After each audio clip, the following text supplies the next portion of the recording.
एवं अंतः संक्रमण तत्व डी एवं ए ब्लॉक तत्व। सबसे पहला स्टेटमेंट, किस आवर्त सारणी में 4 ब्लॉक स्थित है? S block, P block, D block, F block.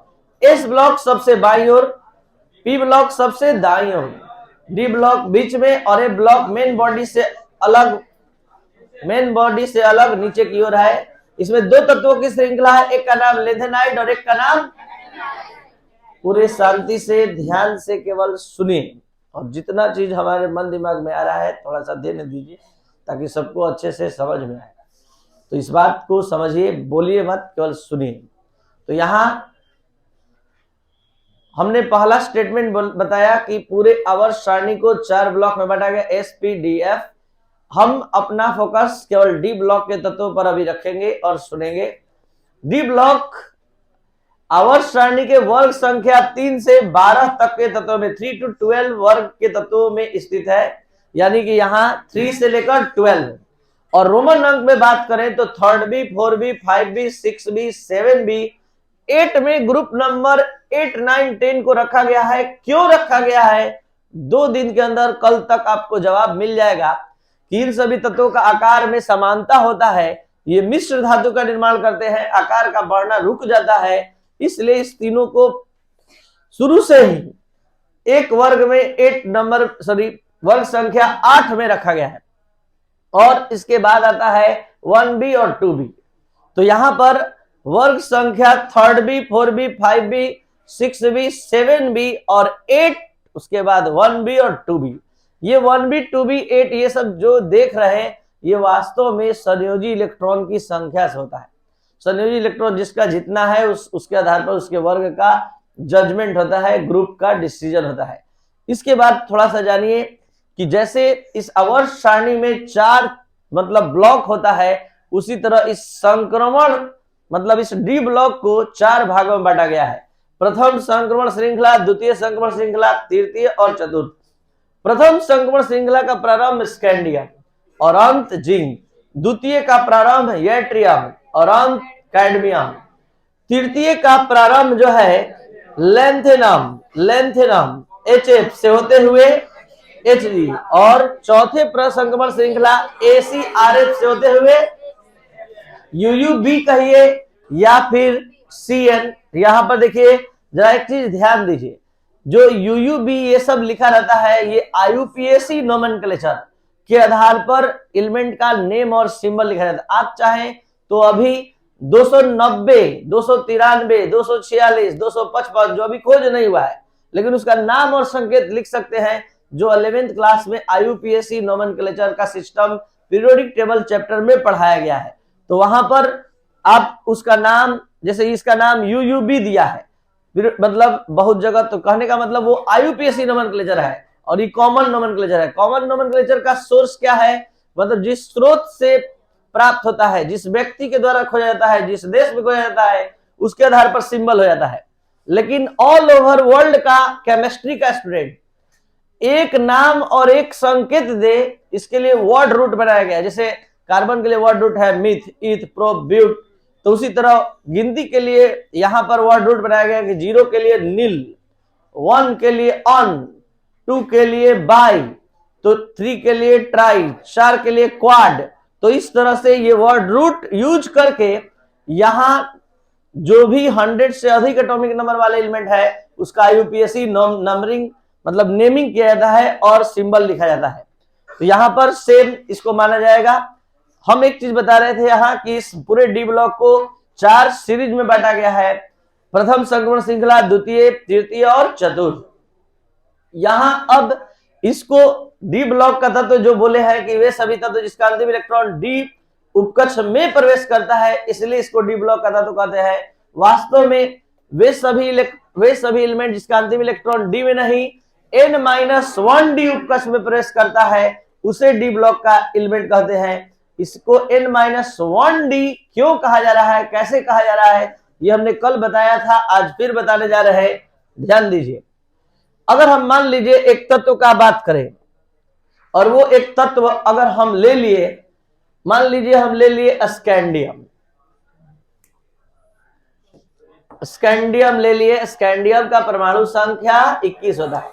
21 के अनुसार इलेक्ट्रॉनिक विन्यास 1s2, 2s2, 2p6, 3s2, 3p6, 4s2, 3d1।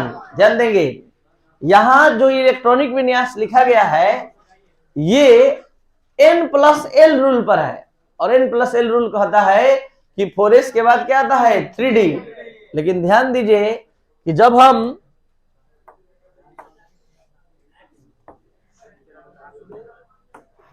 जब हम बात करेंगे परमाणुविक संरचना के आधार पर, तो परमाणु संरचना में यह बताया गया है कि जब हम इसका परमाणु संरचना बनाएंगे तो परमाणु संरचना के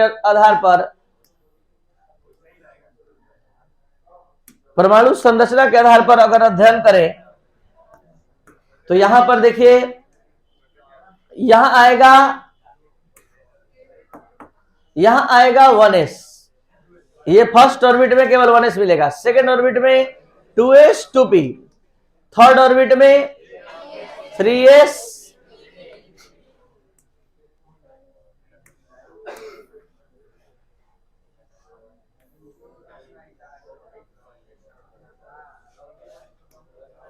थर्ड ऑर्बिट में जो मिलेगा वो 3s 3p 3d, जरा ध्यान दीजिएगा, और फोर्थ ऑर्बिट में 4s यहां मिलेगा। हम कहना क्या चाहते हैं कि इलेक्ट्रॉन अगर उसके एटॉमिक अरेंजमेंट के आधार पर, जो इलेक्ट्रॉनिक अरेंजमेंट होता है एटॉम में, अगर उसके आधार पर बात करें तो 3d पहले आता है और 4s बाद में। तो इस इलेक्ट्रॉनिक विन्यास को जो परमाणु संख्या 20 के बाद आता है, इन सभी को एक नियम हमने बताया था कि आप हमेशा पहले n+l रूल पर लिखिए और तब सजा कर लिखिए। तो यहां लिखेंगे आप 1s2, 2s2, 2p6, 3s2, 3p6, 3d1 पहले, 4s2 बाद में। ये है n+l रूल पर पहला स्टेप। और जो वास्तव में ओरिजिनल जो होना चाहिए अरेंजमेंट वो ये है, 3d पहले आएगा 4s बाद में। तो ये लिखने के बाद आप थोड़ा समझिए, इस देखिए पीरियोडिक टेबल में स्कैंडियम के ठीक नीचे ये ट्रियम है, देख रहे हैं, वहां पर देखिए 4d1 मिल रहा है और 5s2। ध्यान दीजिए 4d1। अब उसके नीचे यट्रियम के नीचे, स्कैंडियम के नीचे यट्रियम मिला, यट्रियम के नीचे देखिए लेंथेनम, और लेंथेनम के नीचे एक्टिनियम। तो जरा ध्यान दीजिए, यहां पर हम ये समझाना चाहते हैं कि देखिए यहां 4s आया तो यहां साथ में 3d आया, यहां 5s आया तो 4d आया, यहां 6s आएगा तो 5d आएगा, यहां 7s आएगा तो 6d। मतलब हम क्या समझाना चाहते हैं कि बाह्यतम कक्ष अगर ns है तो d कौन से d उपकक्ष में इलेक्ट्रॉन जाएगा, n-1d। n-1d को बोलकर आप क्या समझाना चाहते हैं, बाहरी कक्ष से एक अंदर का d उपकक्ष में इलेक्ट्रॉन जाता है, बाहरी कक्ष से एक अंदर के d उपकक्ष में इलेक्ट्रॉन जाता है। तो इस बात को प्रदर्शित करने के लिए बोला जाता है n-1d। व्हाट इज n क्या है, तो n है बाह्यतम कक्ष। तो बाह्यतम कक्ष से एक अंदर के d उपकक्ष को बोध कराने के लिए n-1d। तो वास्तव में d ब्लॉक के तत्व किसे कहते हैं, ये जवाब आप हमेशा अपने स्टैंडर्ड को दिखाते हुए बोलेंगे कि वे सभी एलिमेंट जिसका अंतिम इलेक्ट्रॉन n-1d उपकक्ष में प्रवेश करता है d ब्लॉक के तत्व कहलाते हैं। तो आपका स्टैंडर्ड दिखेगा कि आप हर एक बात समझ रहे हैं कि इलेक्ट्रॉन सारे d ब्लॉक के तत्व में n-1d बाहरी कक्ष से एक अंदर के d उपकक्ष में जाता है, तो d ब्लॉक का तत्व कहलाता है। अब सुनिए, d ब्लॉक के तत्व में वे सभी d ब्लॉक के तत्व जिसका अपूर्ण भरा हुआ d उपकक्ष होता है, d में कितना इलेक्ट्रॉन अधिक से अधिक होता है 10, तो अपूर्ण भरा हुआ जिसका d उपकक्ष उसी को केवल संक्रमण धातु कहते हैं। संक्रमण धातु किसको कहते हैं, जो अपूर्ण भरा हुआ d उपकक्ष, मतलब 1 से लेकर 9 तक जिसका बाह्यतम कक्ष पूरा भरा होगा, जैसे पूरा 4s पूरा d भरा होगा, तो उसको कहते हैं क्या, संक्रमण तत्व नहीं कह सकते, केवल d ब्लॉक का तत्व कहेंगे। मतलब हम क्या कहना चाहते हैं, डायरेक्ट अपने पीरियोडिक टेबल में देखिए, आपके पीरियोडिक टेबल में यहां ध्यान दीजिए, जिंक, कैडमियम और Hg, इसका जो है 4s और 3d, 4s और 3d पूरा पूरा, यहां देखिए, यहां 3d10 4s2, यहां देखिए 4d10 5s2, यहां 5d10 6s2। मतलब हम क्या दिखाना चाहते हैं कि जिसका बातम कक्ष पूर्ण रूप से भरा होता है वो संक्रमण धातु नहीं कहलाता है। तो एक बहुत ही इंपॉर्टेंट क्वेश्चन है कि जिंक, कैडमियम और Hg को संक्रमण धातु नहीं कहते हैं, क्यों? क्योंकि इसका बातम कक्ष पूर्ण रूप से भरा है। तो आखिर संक्रमण धातु किसे कहते हैं? तो वे सभी डी ब्लॉक के तत्व जिसके पास अपूर्ण भरा हुआ डी उपकक्ष वर्तमान होता है या अपूर्ण भरा हुआ कक्ष होता है, उस उपकक्ष होता है, उसे क्या कहते हैं? संक्रमण तत्व कहते हैं। तो ये ध्यान दीजिएगा, संक्रमण धातु किसे कहते हैं, डी ब्लॉक किसे कहते हैं, ये दोनों चीज। अब हम इससे आगे बढ़ रहे हैं, इस सभी 40 तत्वों का सामान्य इलेक्ट्रॉनिक विन्यास हम एक बार में बात करना चाहते हैं। तो एक चीज और यहां पर इंक्लूड कर लीजिए अपने नॉलेज में कि अगर हम एस ब्लॉक का संयोजी इलेक्ट्रॉन पूछते हैं, पी ब्लॉक का संयोजी इलेक्ट्रॉन पूछते हैं, अगर मान लीजिए नाइट्रोजन का पूछे तो आप फटाक से जवाब देते हैं कि 1s2 2s2 2p3 ये संयोजी इलेक्ट्रॉन है 5, यही ना बोलते हैं। तो बातम कक्ष का इलेक्ट्रॉन मतलब आप संयोजी समझते हैं। ध्यान दीजिएगा, डी ब्लॉक में संयोजी इलेक्ट्रॉन दो जगह से लिया जाता है, एक NS से और दूसरा N-1D से। ये पूरा का इलेक्ट्रॉन संयोजी इलेक्ट्रॉन के रूप में गिना जाता है। अगर आपसे कोई पूछ दे कि स्कैंडियम का बाह्यतम विन्यास 3d1 4s2 है तो संयोजी इलेक्ट्रॉन बताइए, तो आप बोल दीजिएगा 2, हो जाएगा गलत, पूरा जोड़ना है, 3d का भी जोड़ना है। ये सिर्फ डी ब्लॉक के लिए लागू होता है, बाकी आप जो जानते हैं वो सही है। एस और पी के लिए सही है, एफ के लिए फिर दूसरा नियम आएगा, N-2f आएगा। तो यहां पर ध्यान दीजिएगा, N-1D से भी गिना जाएगा, यानी कुल संयोजी इलेक्ट्रॉन कितना हो जाएगा? 3। यहां क्या बता रहे थे, सभी डी ब्लॉक के तत्वों का सामान्य इलेक्ट्रॉनिक विन्यास, एक साथ 40 तत्वों का सामान्य इलेक्ट्रॉनिक विन्यास N-1D 1 to 10, और यहां NS 0 और 1 और 2। आप जानते हैं डी उपकक्ष में कितना इलेक्ट्रॉन भरता है? 10। इसलिए ये सामान्य इलेक्ट्रॉनिक विन्यास बनाया गया है। सभी डी ब्लॉक के तत्वों का सामान्य इलेक्ट्रॉनिक विन्यास N-1D 1 to 10 और NS, S का क्षमता 2 का होता है, तो कभी ये 0 दिखाई दे सकता है, 1 दिखाई दे सकता है, 2, लेकिन 2 से अधिक नहीं है। तो ये है आपका, और 0 कहां दिखाई देता है? तो सिर्फ एक तत्व में पूरे आवर्त सारणी में, और वो है पीडी। तो ये अब हम जो बताने जा रहे हैं, अब जरा ध्यान दीजिए, एक बार फिर से हम इसका क्लासिफिकेशन यहां क्लियर करने जा रहे हैं। पूरे डी ब्लॉक को 4 भागों में बांटा गया है, प्रथम संक्रमण श्रृंखला, द्वितीय और तृतीय। जैसा कि अभी हम तुरंत डिस्कस किए कि स्कैंडियम के बारे में अगर बात करें तो इसका कॉन्फ़िगरेशन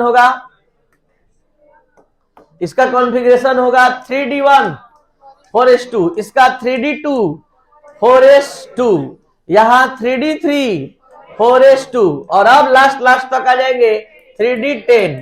तो हम क्या दिखाना चाहते हैं कि देखिए 3d1 3d2 3d3 होते हुए 3d10 हो रहा है, यहां पर 4d1 4d2 होते हुए 4d10 हो रहा है, यहां 5d में इलेक्ट्रॉन जा रहा है, यहां 6d में जा रहा है। तो प्रथम संक्रमण श्रृंखला का नाम पड़ गया 3d श्रृंखला, द्वितीय संक्रमण श्रृंखला का नाम पड़ गया 4d, तृतीय का 5d और चतुर्थ का, क्यों नाम पड़ा? क्योंकि जिसका अंतिम इलेक्ट्रॉन जिस उपकक्ष में जा रहा है उसके आधार पर श्रृंखला का नाम पड़ रहा है। इसका अंतिम इलेक्ट्रॉन 3d में जा रहा है इन सबका, तो 3d सीरीज, इसका 4d में, इसका 5d में और इसका 6d।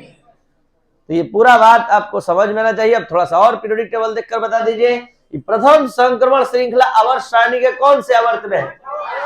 देखकर बोलिए, इसमें 5वें, 6ठे, 7वें। तो इस तरह से इसका पूरा वर्गीकरण हो चुका है, देख लिया जाए। संक्रमण तत्व को 4 भागों में बांटा गया है।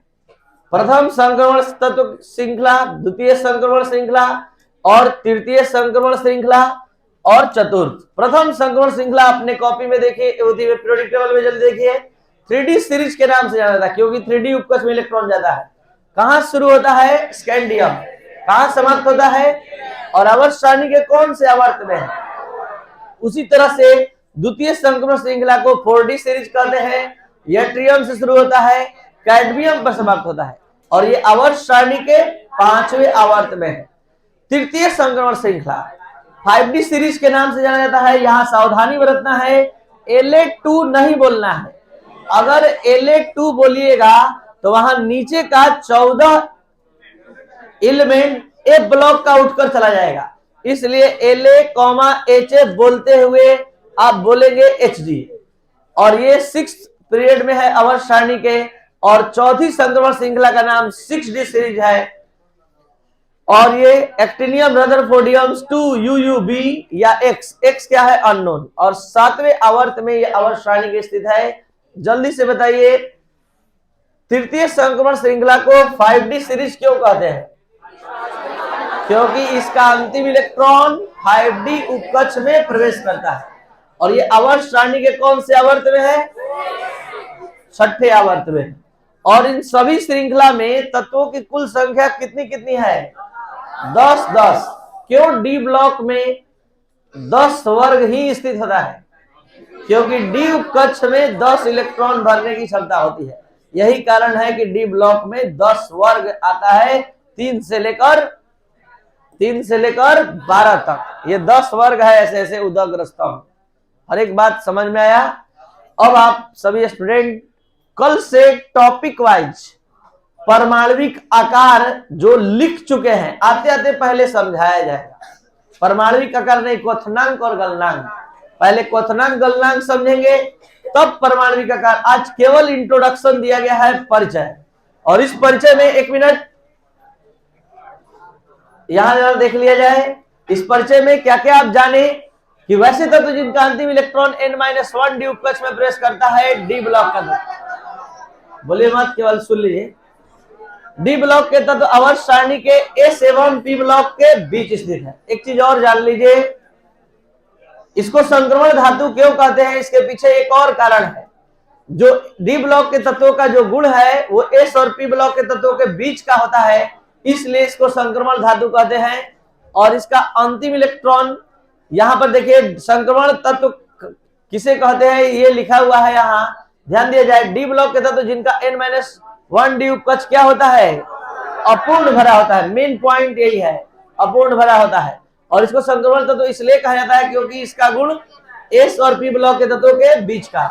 डी ब्लॉक के तत्व आवर्त सारणी में वर्ग संख्या रोमन अंक में 3rd B to 2nd B और सामान्य इलेक्ट्रॉनिक विन्यास जो होता है वो n-1 D 1 to 10 NS 0 और 1 और 2 होता है।